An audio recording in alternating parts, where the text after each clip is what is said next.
Bueno, ¿cómo les va? Vamos a trabajar hoy con un tema súper importante que está vinculado con el uso racional de antibióticos y el tratamiento de las infecciones en ambulatorio en general y en internación. Para eso vamos a compartir la pantalla y vamos a comenzar con la charla, que van a tener, por supuesto, el material disponible por mail y subido al entorno. Bueno, ¿por qué nos parece o por qué me parece importante que ustedes tengan esta introducción en uso racional de antibióticos? Porque básicamente es un problema emergente que estamos teniendo con respecto a el desarrollo de resistencia de parte de las bacterias y que nos vamos quedando paulatinamente sin antibióticos. Entonces, ¿cuál es el objetivo del uso racional de antibióticos? Disminuir la resistencia antibiótica, conservar opciones terapéuticas, es decir, poder seguir utilizando los tratamientos que tenemos, garantizar la seguridad del paciente, que es uno de los objetivos primordiales, no lesionarlos en el marco de querer curarlos y reducir los costos. Bueno, ¿y cuáles son los problemas con los que nos enfrentamos en el uso de antibióticos? Muchas veces hay desconocimiento de parte del equipo de salud, puede haber desconfianza, puede haber una presión excesiva del paciente por querer un antibiótico para curar una infección que no es necesariamente bacteriana, también por una presión de la industria farmacéutica con la propaganda y la distribución de muestras médicas y también algunas cuestiones culturales, religiosas y demás. Bueno, para poder entender a qué nos enfrentamos en la práctica diaria con la indicación de un antibiótico, vamos a usar un modelo que está vinculado con un caso clínico.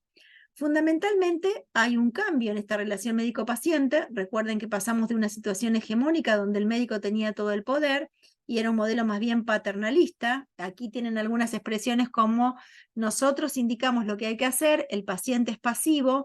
Si el paciente no cumple, decimos que el paciente no cumplió, y acá verán que colocamos que si no me haces caso, luego no vengas llorando porque yo te lo advertí, o yo te digo lo que hay que hacer y usted haga lo que quiera. Y de repente, en este momento, con la infodemia y más con la pandemia y con la globalización, todo el mundo tiene a Doctor Google y todo el mundo sabe de medicina y se considera un especialista. Entonces, en realidad la gente consulta con ya mucha información, no siempre buena información, y vienen a que le pidan un laboratorio, o vengo por una resonancia, o voy directamente al especialista, o voy para que usted me recete este fármaco. Bueno, cuando nosotros tenemos que seleccionar un antibiótico, tenemos que conocer un poco los agentes que están involucrados, es decir, la microbiología local, de dónde viene el paciente, si es un paciente de ambulatorio que nunca estuvo internado por una flora propia del paciente o una flora intrahospitalaria, si hay algún cuerpo extraño o alguna cirugía a la que ha sido sometida o tiene alguna prótesis. Por otro lado, dónde se localiza la infección o si es una infección generalizada, las características del antibiótico que vamos a prescribir y, sobre todo, categorizar la severidad de la infección para las vías de administración. Las preguntas claves que nos tenemos que hacer en la prescripción de antibióticos son: ¿es realmente una infección? ¿Y esta infección es viral o bacteriana? ¿Tenemos datos epidemiológicos que nos orienten a predecir cuáles pueden ser los agentes causales de esa infección? ¿Existe algún algoritmo o algún score que nos oriente por los signos y síntomas del paciente a pensar si esto es bacteriano realmente? ¿Disponemos de algún método diagnóstico que nos oriente en esta situación? ¿Va a beneficiarse el paciente con el tratamiento antibiótico? ¿Se utiliza para evitar complicaciones o está indicado en forma absoluta?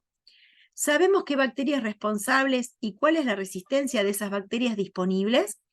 ¿Y cuál antibiótico es el más adecuado, con el menor espectro, con la dosis, con una adherencia o para lograr adherencia en cuanto a el intervalo entre dosis y la duración?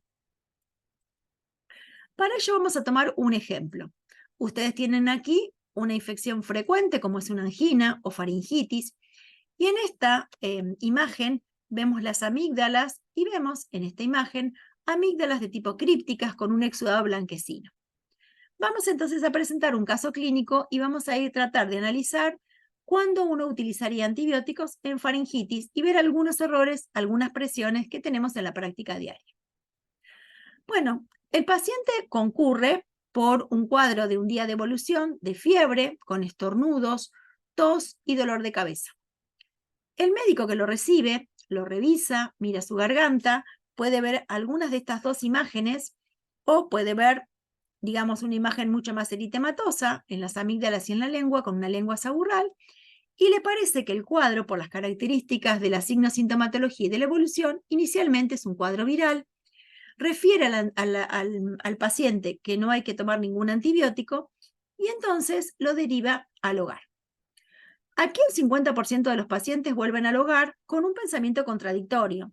Este médico no sabe nada, no sé si confiar o no confiar en no tener antibiótico, y recordar que la infección viral se puede resolver en 24 horas o bien puede incluso durar una semana. ¿Qué preguntas claves nos haríamos ahí para faringitis? ¿Es esto una infección viral o bacteriana? ¿Tengo datos epidemiológicos que me orienten para la decisión? ¿Hay algún algoritmo o score que me orienta? Y si tengo algún método de diagnóstico que me ayude. Y vamos a repasar entonces una de las infecciones más frecuentes que tenemos en la práctica diaria de niños, niñas, adolescentes y adultos. La faringitis, faringoamigdalitis o faringitis es una inflamación de la faringe, de las amígdalas con enrojecimiento, edema y exudado o vesículas a nivel, digamos, de las amígdalas. Es una enfermedad infecciosa, puede ocurrir por un contacto directo con otra persona, al toser, estornudar o hablar, y hay que desterrar los mitos que se contagia por beber líquidos fríos o comer helado o por la corriente de aire. Del 70 al 80% de la faringitis son virales. El resto son bacterianas y el agente causal más importante es el estreptococo beta hemolítico grupo A o Piógenes, que causa un 30%, sobre todo en niños mayores de 5 años. Las faringitis se pueden presentar en cualquier edad, pero son menos frecuentes las bacterianas en los menores de 3 años. Y también hay que recordar que hay que pensarle en niños pequeños cuando concurren a guardería o cuando hay hermanos mayores o cuando hay otros casos dentro del grupo familiar. No quiero dejar de mencionar como agente causal de faringitis también la Neisseria gonorrhoeae o gonococo por las prácticas sexuales de sexo oral en adolescentes. Bueno, ¿qué características tiene esta angina estreptocóxica? Es de inicio repentino el dolor de garganta, se presenta entre la edad de 5 o 15 años o más, cursa con fiebre de inicio brusco, con dolor de garganta, con dolor de cabeza, con dolor abdominal, en general con ganglios inflamados en las cadenas de la zona digamos, correspondiente al drenaje de la inflamación faringoamigdalina. Hay petequias en paladar en general, puede haber antecedentes de algún otro en la familia y puede cursar con un rash escarlatiniforme que se llama entonces escarlatina por la toxina eritrogénica. En este paciente que le indicamos que volviera a su casa porque nos pareció una infección viral, las respuestas que podemos encontrar están vinculadas con siempre me dicen lo mismo, que tengo un virus, este médico es malísimo, me dice que no tome antibióticos, todos dicen que este médico nunca da antibióticos, no entiendo, antes estornudaba y me daban un antibiótico y ahora tengo que consultar recién cuando estoy grave.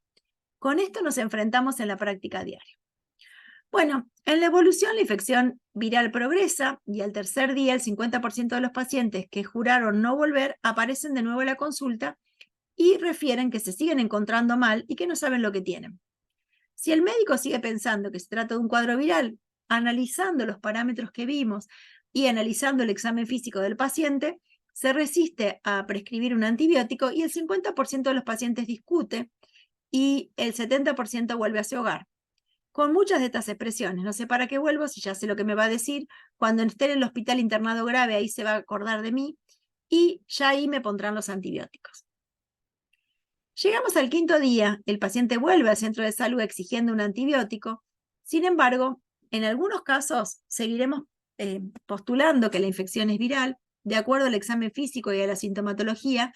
Ahora, en una minoría de los casos, puede ocurrir que alguno de los médicos se resista a, digamos, discutir con el paciente y tratar de explicarle, y por lo tanto indique un antibiótico por las dudas. De forma milagrosa, al día siguiente, el paciente se encuentra fantástico y ha hecho una sola toma de antibiótico. Y entonces nos referirá, yo ya sabía que el antibiótico me iba a curar, o yo ya sabía que sin antibiótico no me iba a curar. Y con la mejoría clínica, el paciente toma solo 2 días de antibiótico y ahí suspende el tratamiento. Bueno, Cuando hablamos de los algoritmos, existen algunas guías que nos pueden orientar para predecir de qué se trata esta infección o este cuadro que tenemos adelante. Entonces uno dice que la faringitis es probablemente infecciosa. En este sentido, necesitamos hacer un examen, un interrogatorio y una exploración clínica. Y hay algunos factores que pueden predecir o acompañarnos a predecir. La fiebre alta, la adenopatía o la linfadenopatía cervical, el exudado faringio y la ausencia de clínica de vía aérea superior.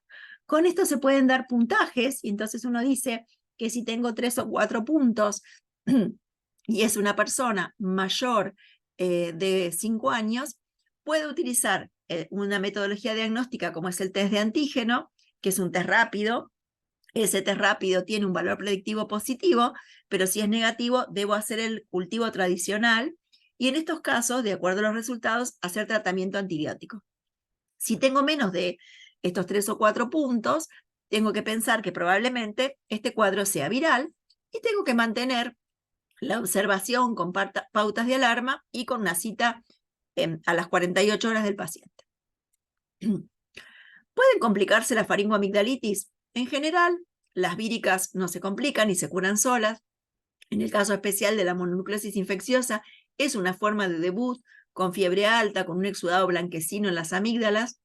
Y en el caso de las faringitis estreptocóxicas, las complicaciones pueden ser de dos tipos. Las supurativas locales, un absceso laterofaringio o periamigdalino. A veces también puede haber un shock tóxico, como vamos a ver, o las no supurativas, que son la fiebre reumática y la glomerulonefritis.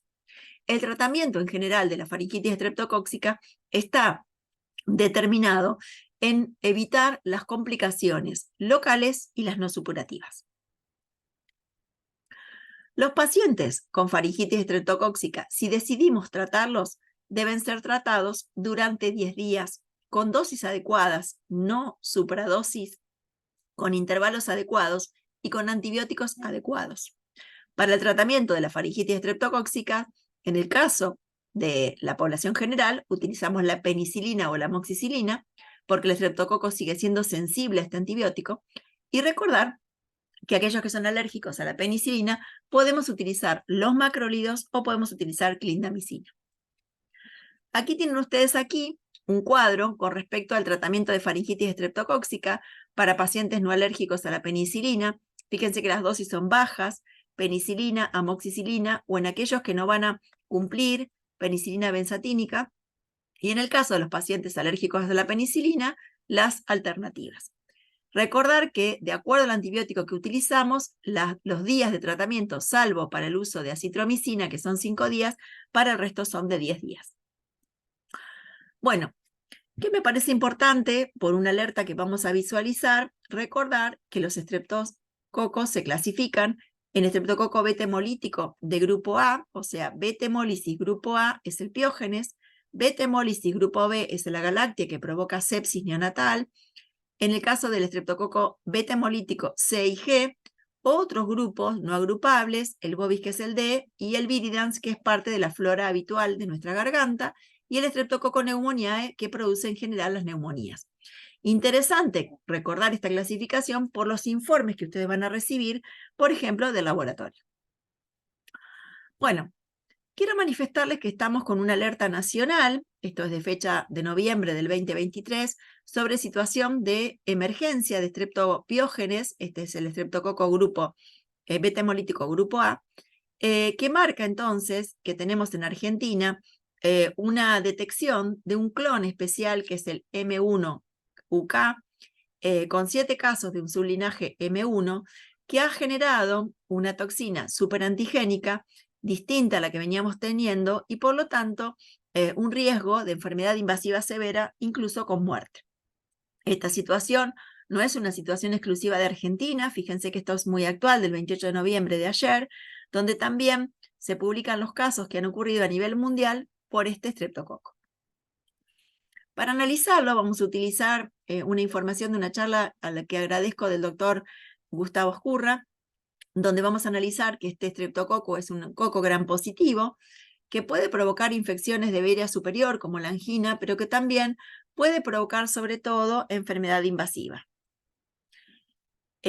hablamos de enfermedad invasiva cuando uno aísla el estreptococo de sitios habitualmente estériles. Existen más de 100 serotipos que están basados en la proteína M y que existen grupos particulares, como yo les mostré recién, de el M1, el M3, el M4, el 6, el 12 y el 28, y el M1 ha sido el clon específico que se ha encontrado. Fundamentalmente, este estreptococo produce y libera streptolicina S, produce toxinas, produce exotocinas pirógenas que actúan como superantígenos y que logran entonces gatillar una respuesta inflamatoria muy importante. ¿Cuáles son los factores predisponentes para tener esta enfermedad invasiva por estreptococo? Bueno, haber tenido una varicela, haber tenido un cuadro gripal, haber tenido una cirugía, un trauma o quemaduras, estar con un cuadro de inmunosupresión por drogas o por enfermedad, ser menor de 1 año por no tener los anticuerpos maternos y otras condiciones, especialmente diabéticos, EPOC o enfermos cardíacos.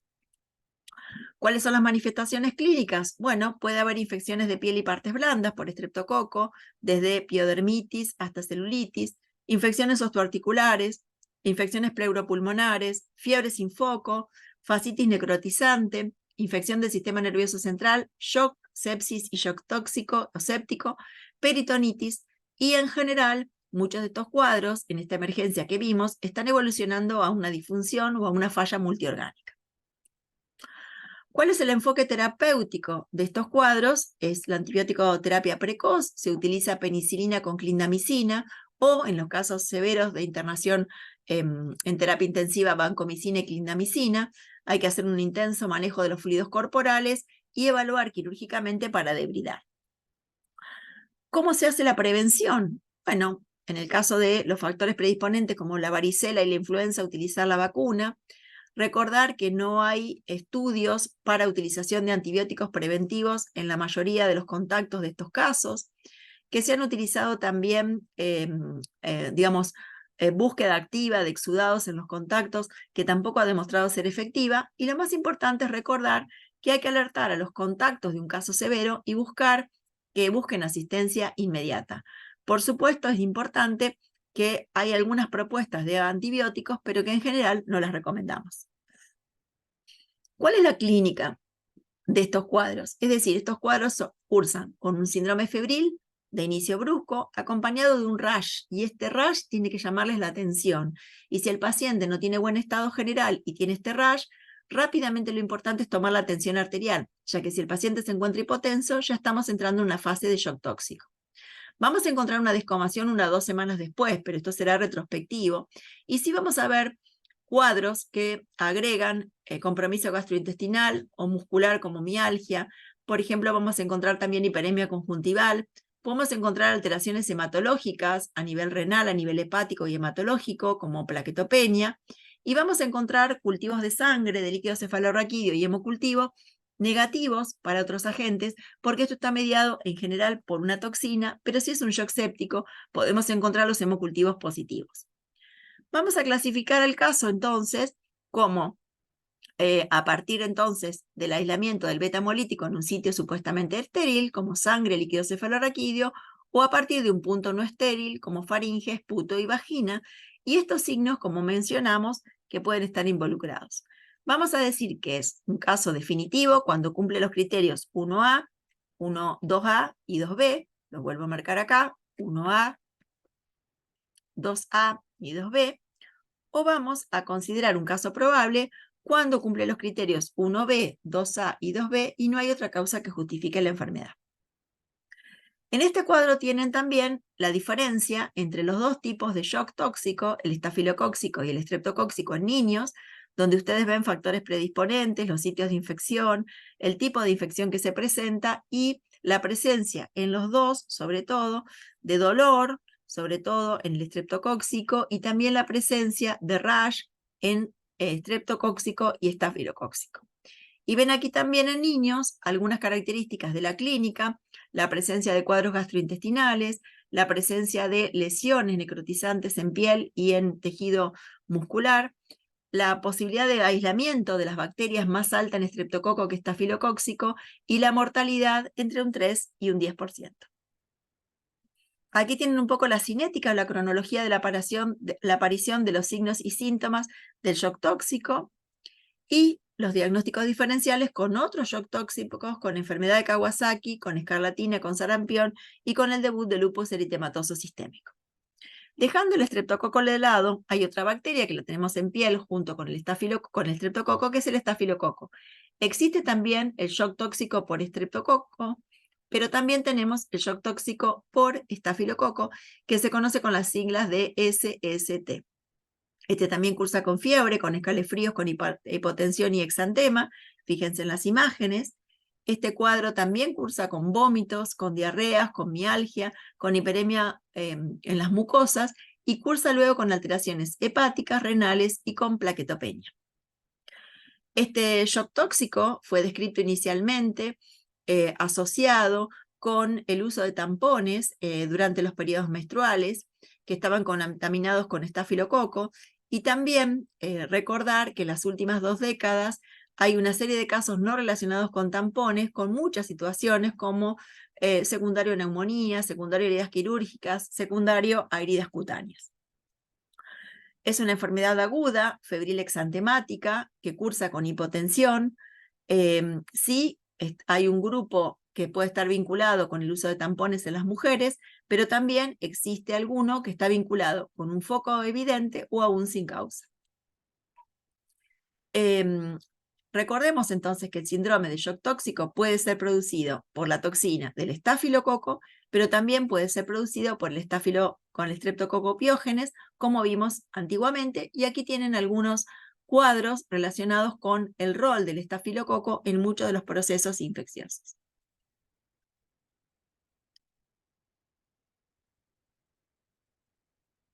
Bien.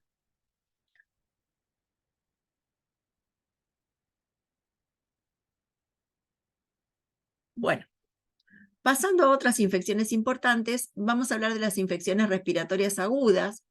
Estas infecciones respiratorias agudas se definen como las infecciones que comprometen la parte del tracto respiratorio ocasionada por distintos agentes, como son virus y bacterias, pudiendo provocar cuadros gripales, que son los conocidos como enfermedad tipo influenza o ETI, bronquiolitis, que es una infección en los niños pequeños, neumonía y cuadros de mayor gravedad, que son conocidos como infecciones respiratorias agudas graves o IRAC. Estas son causas de importante morbimortalidad, sobre todo en los menores de 5 años, sobre todo en los mayores de 65 y en aquellas personas que tienen de base enfermedades cardiovasculares, respiratorias, inmunosupresión o edad avanzada. Aquí les voy a dejar yo una guía de vigilancia epidemiológica con las recomendaciones, que es la última guía nacional. Aquí me parece interesante recordar cómo se vigilan estas infecciones respiratorias. Se hace una notificación en los casos y se estudia a los pacientes internados, o pacientes que tienen eventos inusuales o evolución tórpida. Se trabaja con lo que se llama unidades centinelas. En algunos hospitales, en algunos sitios, hay unidades de monitoreo ambulatorio, donde a determinados pacientes se los estudia, y por supuesto se estudia al 100% de los pacientes que ingresan a terapia intensiva. Se trabaja con una red de vigilancia de laboratorio, de vigilancia clínica y de vigilancia epidemiológica, y se estudian brotes particulares. ¿Qué quiero marcar aquí rápidamente en un artículo que van a tener? ¿Cuáles son los criterios de ingreso hospitalario para los pacientes en adultos? Por ejemplo, como es la edad avanzada, la presencia de comorbilidades, la gravedad manifestada por inestabilidad hemodinámica, por taquipnea mayor de 30 por minuto, por derrame pleural o falta de respuesta a antibióticos empíricos, o sospecha de broncoaspiración, o motivos sociales o psiquiátricos. ¿Cuáles son los criterios de ingreso a terapia intensiva? Los tienen ustedes aquí. Con respecto a criterios de gravedad de la neumonía adquirida en la comunidad, criterios menores para el ingreso del paciente son la insuficiencia ventilatoria, la afectación multilobular en la radiografía y una hipotensión, y criterios mayores ya la insuficiencia ventilatoria que requiere asistencia mecánica respiratoria o la hipotensión que requiere fármacos vasopresores. ¿Y cuáles son los factores de riesgo de gravedad? Son la edad mayor de 65, presencia de comorbilidades, temperatura por encima de 38, inmunosupresión o antecedentes de broncoaspiración. Y aquí tienen factores de riesgo de morbimortalidad que están vinculados con los antecedentes, con el examen físico y con las alteraciones radiológicas y de laboratorio. Bueno, ¿cuáles son los agentes causales de la neumonía de ambulatoria o adquirida de la comunidad? Sin duda, el primer agente es el neumococo, para el cual existe una vacuna. También tenemos el Haemophilus influenzae, la legionela, micoplasma, clamidia, los virus, el estafilococo, la pseudomonas y sin causa. ¿Y cómo podemos evaluar los antecedentes y predecir qué agente puede estar involucrado? Entonces, de acuerdo a la edad avanzada o la residencia en lugares de larga estadía o geriátricos, tenemos que pensar en estáfilo, enterobacteria, pseudomonas. Si tenemos pocos fumadores, neumococo, Haemophilus moraxella. Si tenemos, por ejemplo, esplenectomizados, cobra valor el neumococo y el Haemophilus. Si tenemos, por ejemplo, obstrucción endobronquial por una neoplasia, los anaerobios, y así uno puede evaluar las características o los factores condicionantes de riesgo para poder predecir qué agentes pueden estar involucrados. Por otro lado, también existe el riesgo de neumonías en base a la exposición ocupacional. Fíjense aquellos que trabajan en mataderos, como cobra valor la brucelosis o la citacosis, aquellos que se encuentran en relación con animales, la citacosis, los que trabajan en veterinaria, como cobra valor citacosis, fiebre Q, tuberculosis y brucelosis, y así están vinculadas con animales. ¿Cuáles son las técnicas mínimas que podemos utilizar para el diagnóstico? Bueno, se pueden utilizar hemocultivos, se puede utilizar cultivo de esputo, se puede utilizar fibroscopía, y aquí tienen un poco detallado cuando ingresan al hospital cuál sería la metodología diagnóstica, cuando ingresan a UTI cuál es la metodología diagnóstica, cuando no responde al tratamiento empírico inicial, y qué otros tipos de estudios podemos realizar, como biopsias pleurales, como punciones pleurales, como cepullado protegido, etc. Bueno, aquí tienen un poco ustedes cuál es la chance y cuál es la metodología para los distintos especímenes que tenemos en neumonía, para los distintos agentes que pueden utilizar de referencia. ¿Y cuáles son los antibióticos empíricos? Bueno, aquí tienen antibióticos empíricos para aquellos que ingresan al hospital. Se puede empezar con cefalosporinas. Si hay sospecha de broncoaspiración, se utiliza amoxicilina clavulánico o piperacilina tazobactam. Si hay riesgo de pseudomonas, se utilizan cefalosporinas de tercera o cuarta generación como cefepime o pipertazobactam. Si hay dirigido luego a los agentes, de acuerdo a la sensibilidad de bacteriología, ajustaremos entonces el antibiótico.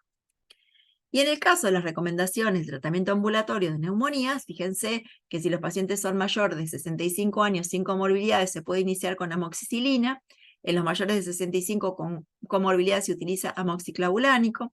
Como tratamientos alternativos, claritromicina, levofloxacina o moxifloxacina.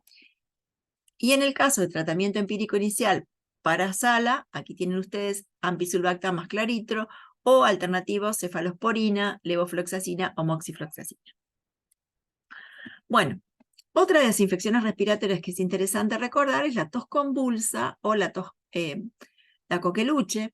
En este interactivo quiero preguntarles si ustedes consideran que la tos convulsa puede confundirse con otros cuadros. Los dejo pensar un ratito y les doy las opciones. Si hay otros agentes que causan el mismo cuadro, si este cuadro es característico y exclusivo de la Bordetella pertussis, si hay otros agentes con cuadros similares o todos los cuadros son prevenibles por vacunas. Piensen un ratito y vamos a ir a la respuesta correcta. Hay muchos agentes que pueden provocar cuadros similares a la tos convulsa o a la coqueluche, por eso la dificultad en el diagnóstico, sobre todo en los adultos. La coqueluche es producida por la Bordetella pertussis. Los cuadros parecidos a la coqueluche se llaman síndrome coqueluchoides, y aquí tienen ustedes los agentes que pueden producir este cuadro coqueluchoide, como son otras variedades de Bordetella que no son pertussis, Mycoplasma pneumoniae, adenovirus, Chlamydia pneumoniae y trachomatis, y virus sincicial respiratorio. La coqueluche es prevenida por las vacunas, pero el coqueluchoide no tenemos vacunas disponibles. Bueno, la presentación clínica característica de los niños es esta tos en quintas que tiene un periodo de reprise. Les voy a graficar la tos para que les quede siempre presente.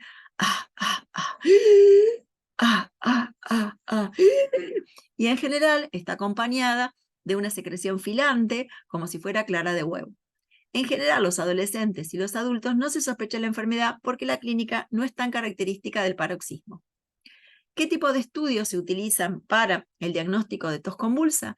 Bueno, se utiliza un hisopo con dacron, que hemos utilizado también para gripe y para COVID, que se introduce hacia la pared posterior y que se conserva, y se conserva la muestra a 4 grados, si no es procesada, nunca congelar, y se hace una derivación de la muestra en un triple envase. ¿Cuál es la característica entonces de las manifestaciones clínicas y del cuadro de laboratorio? Los primeros días tenemos incubación de aproximadamente una semana, luego una fase catarral con una tos atípica y rinorrea, luego empieza el paroxismo con esa tos que yo les referí, que puede estar acompañado de cianosis, de vómitos y de secreción filante, y en el laboratorio puede haber una linfocitosis que indica un mal pronóstico. Y luego viene un periodo de convalescencia. Fíjense en la evolución en tiempo. Y también recordar que muchos durante el periodo de convalescencia, durante las infecciones virales, vuelven a gatillar estos episodios de tos sin tener nuevamente tos convulsa. Y aquí, como ustedes ven, vamos a ver, de acuerdo al tiempo de evolución y a la clínica, cuáles son los mejores momentos para cultivo y PCR, como vimos con el hisopo de Dacron, o pasado ya el periodo de 3 a 6 semanas, la búsqueda retrospectiva de 2 muestras separadas por 15 días con conversión serológica para anticuerpos. Aquí tienen un poco ustedes, de acuerdo al tipo de laboratorio, si es un lactante, si está vacunado o no, el tiempo de evolución, para recordar cuál es la metodología diagnóstica. En general, utilizamos PCR porque el cultivo necesita un requerimiento en laboratorios de referencia. Y aquí tienen entonces las drogas recomendadas para tos convulsa. La droga de elección son los macrólidos. Tenemos distintas posibilidades en los macrólidos con eritromicina 14 días, claritromicina 7 días y acitromicina 5 días, y con las dosis respectivas de acuerdo a la edad del paciente. Bueno, dejando la patología respiratoria, vamos a ir a las infecciones de piel y partes blandas que han tenido en el último tiempo un cambio importante. Esta presentación le quiero agradecer a la doctora Gabriela Encín, que es la coordinadora de infectología del Hospital de Niños Víctor J. Vilera de Rosario. Bueno, ¿qué cambios han ocurrido con respecto al estafilococo? Bueno, nosotros teníamos que el estafilococo en su mayoría en los años 40 eran sensibles a la penicilina, que en el 44 empiezan los primeros productores de penicilasa, en el 60 son penicilino resistentes y aparecen la cefalexina, la oxacilina, la nafcilina como penicilinas semicistéticas. En 1970 aparecen los estafilococos meticilino resistentes intrahospitalarios, que son multiresistentes, y en los 90 en Estados Unidos ya habían comenzado a aparecer pacientes colonizados infectados por Staphylometriae de la comunidad, es decir, diferenciados de lo que corresponde a los intrahospitalarios. En nuestro país, en el 2005, el doctor Paganini y colaboradores informan un 42% de infecciones de estafilococo de gente que venía de la comunidad que ya eran resistentes a la meticilina, y esta cifra aumentó en el 2007 al 62%. Bueno, ¿cuál es la característica de la epidemiología? Hay un patrón de sensibilidad diferente en el caso del origen intrahospitalario y el de la comunidad. Los pacientes que vienen con estáfilo de la comunidad no tienen factores de riesgo, no han tenido cirugías, no han estado internados y en general presentan infecciones de piel y partes blandas en un 10%, pero pueden presentar infecciones severas como neumonías necrotizantes, sepsis y piomiositis. Entonces, tenemos Staphylometriae que puede ser asociados a infecciones intrahospitalarias, por lo tanto aquí tenemos en este grupo los asociados al centros de salud o a hospitales, hay antecedentes de hospitalización reciente, cirugías o enfermedad crónica o inmunosupresión, pero tenemos por otro lado el verdadero Staphylometriae de la comunidad, que son cepas nuevas que se generan en la comunidad en pacientes sin factores de riesgo. ¿Qué tipo de manifestaciones clínicas podemos tener? Podemos tener gente que sea portadora, entre un 25 y un 30%. Esta población portadora uno la estudia cuando los pacientes se someten a cirugías cardiovasculares u ortopédicas y los hisopamos a nivel nasal, a nivel axilar o inguinal para búsqueda de estas cepas y utilizar una decolonización. Pueden ser enfermedades serias, como puede ser neumonía, artritis, miositis, endocarditis, fascitis, bacteriemia y shock tóxico, y en algunos casos cuadros moderados, como celulitis, escarlatina. Aquí, como ustedes ven, tenemos foliculitis, que es la infección del folículo piloso con material purulento. Estas sí se drenan, se pueden tratar con tratamiento local, pero aquí ven un absceso a nivel glúteo, seguramente vinculado con algún inyectable. Bueno, ¿qué ha cambiado de esta patología? El tratamiento antibiótico. Si nosotros tenemos abscesos, forúnculos, lo indicado es incisión y drenaje quirúrgico, y en algunos casos, si la lesión es pequeña, no requieren antibióticos, y para aquellas con condiciones que requieren antibióticos, se tiene que utilizar ya no cefalexina como utilizábamos antes, sino TMS, clindamicina o doxiciclina. Si tenemos una celulitis definida como asociada a drenaje purulento o como la que vimos recién, se ingresa con clindamicina, con TMS, con doxiciclina, con minoxiclina o linezolid de acuerdo a la gravedad, pero fíjense que no iniciamos entonces con cefalexina. Si las celulitis son no purulentas y son de piel y partes blandas como un impétigo plano sin compromiso del subcutáneo, podemos utilizar la cefalexina. Y si la celulitis está complicada y el estado del paciente está complicado, vamos a ir a vancomicina o nilesolid. Bueno, entonces, nosotros ante la sospecha de una infección de Staphylomedes de la comunidad vamos a valorar la gravedad de la lesión y vamos a tratar de tomar una muestra microbiológica. Si es una lesión leve y un niño está en buen estado general, uno puede hacer el drenaje quirúrgico, y si tuviera que medicar porque la lesión es extensa, utiliza TMS, clinda o minoxiclina. Si no es una lesión moderada, sin enfermedad de base o sin antecedente de hospitalización, drenaje quirúrgico y clindamicina. Y si el paciente luce tóxico o tiene una enfermedad de base, vamos a hacer drenaje quirúrgico, pero se interna con vancomicina. Bueno, en otras circunstancias, nosotros también podemos utilizar lo que se llama la profilaxis, lo que yo les comentaba, la detección de Staphylomedes en las fosas nasales, en zona inguinal o en axilas, y sobre todo previo a procedimientos como artroplastia o colocación de prótesis. Entonces uno lo que puede utilizar es hacer el exudado si tiene tiempo, y luego, de acuerdo al resultado, decolonizar con mupirocina, que es un antibiótico de uso local, al 2%, 2 veces al día en cada fosa nasal, 5 días antes de la operación, o con una solución de yodo povidona al 5% en cada fosa nasal, 1 hora antes de la cirugía. Este es un mecanismo que se utiliza sobre todo para las cirugías quirúrgicas, para las cirugías cardiovasculares y traumatológicas. Bueno, ¿qué tenemos que recordar? Que las infecciones por Staphylomedes de la comunidad vienen creciendo, que son una alerta epidemiológica para los pediatras, que las infecciones de piel y partes blandas son la causa más común, con abscesos localizados, que si los drenamos podemos a veces evitar el tratamiento antibiótico, que la resistencia a la clindamicina aún se mantiene baja, por lo tanto es un antibiótico de elección, y que debe siempre revisarse los tratamientos empíricos que utilizamos de acuerdo a la zona donde estamos trabajando. Bueno, como interesante recordar que el antibiótico se puede utilizar para un tratamiento, pero también se define la profilaxis antibiótica como la administración de antibióticos antes de realizar una cirugía, con el objetivo de lograr niveles en sangre suficientes como para disminuir el riesgo de las infecciones posoperatorias. En este sentido, el ejemplo típico de la indicación de profilaxis, sobre todo en niños, es la esplenectomía, cuando se realiza la extirpación quirúrgica del vaso, el basto con B larga y con Z.